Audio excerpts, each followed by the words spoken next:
So we left off here. We talked about ATP stores its energy in the phosphate bonds. Who can remember what the purple is? Adenine, the pink, ribose. Together they make, together these pink and purple make adenosine, and this is my triphosphate. When my phosphate bond breaks, look at the GIF, it's going to start. What happens? Energy is released. What else happens? What's made? It looks like it, but no. So I have ATP, which is adenosine triphosphate. When the phosphate bond breaks, what do you think you're left with?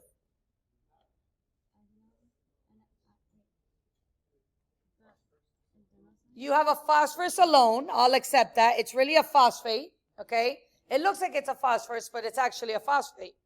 And then you have what looks like ATP, but what's it missing? One of them. So instead of triphosphate, it's diphosphate, which is ADP instead of ATP, which is diphosphate. So it's adenosine diphosphate. If you need to write that whole word down, write the whole word down. Adenosine diphosphate.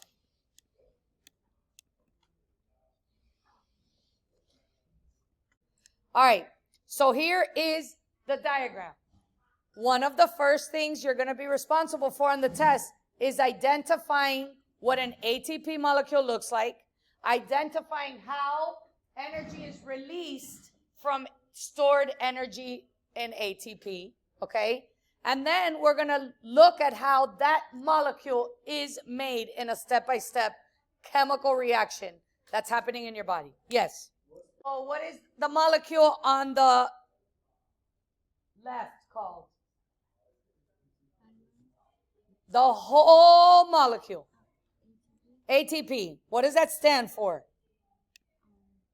Adenosine triphosphate. Okay? It is the chief energy storing molecule for all cell functions. What is my blue called? No, this. Adenine. Ribose. What is ribose?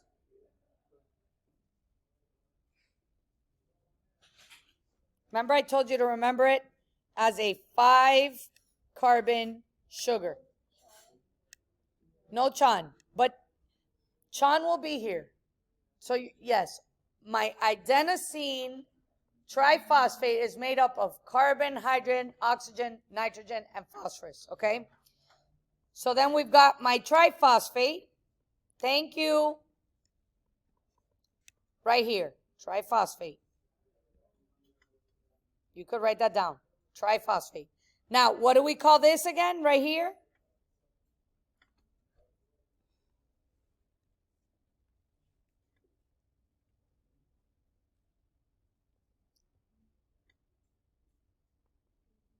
Nope.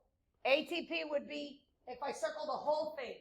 If I only circle adenine and ribose, I have adenosine. I know the words are hard. So this is adenosine right here. Okay?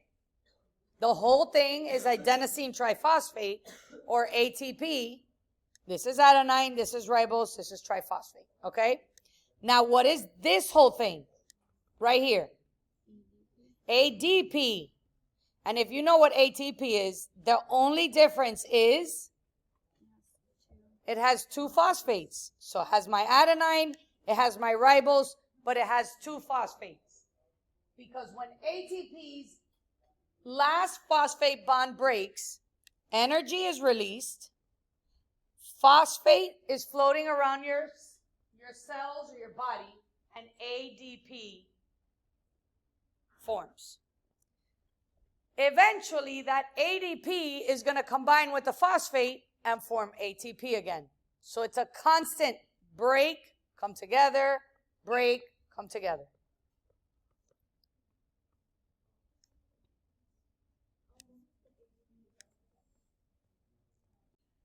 That molecule, adenine, ribose, and 2 phosphates, is called ADP.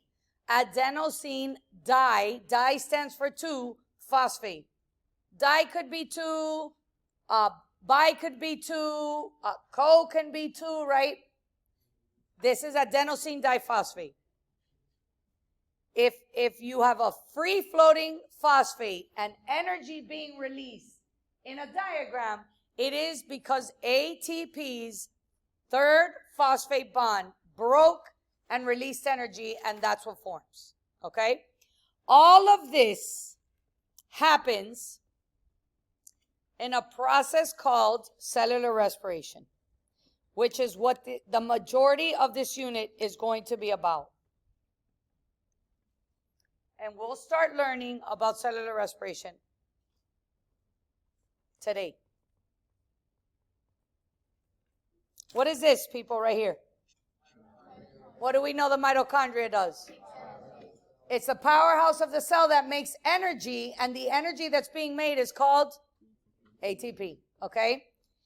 So, this is the full reaction of cellular respiration. I'm going to tell you right now, you're going to be responsible for about 8 reactions on this test.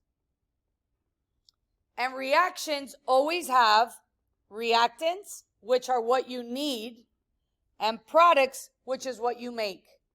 You have to know reactants and products for each reaction. So the full reaction of cellular respiration involves 2 reactants, and you have 3 products. What are my reactants? What's this first compound right here?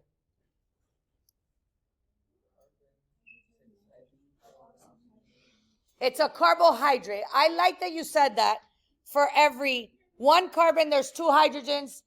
This carbohydrate is called, no, C6H12O6. It's called what? What's this right here? Sugar. Glucose is my carbohydrate. Glucose plus, what's O2? Oxygen. Makes, what's CO2? Carbon dioxide and water. And what's this? Energy. So it takes glucose and oxygen in order for your cells to make ATP, and when they make ATP, they release carbon dioxide and water. We call that like the byproducts. But the goal is to use the energy in this stored molecule of sugar and make stored energy for the cell. This happens in 2 organelles. What are they? Who's got the power? The mitochondria. Nope. That's a good answer because this is my nucleus. But look what I put here. What is my jelly? Cytoplasm. So remember that not all cells have mitochondria, right? All cells have cytoplasm, they have nucleic acid, and they have a cell membrane. So the cells without a mitochondria can make energy in their cytoplasm. But it's a little bit. The big energy-making organelle is the mitochondria. The cytoplasm starts the process. Full reaction. Glucose plus oxygen yields ATP plus carbon dioxide plus water.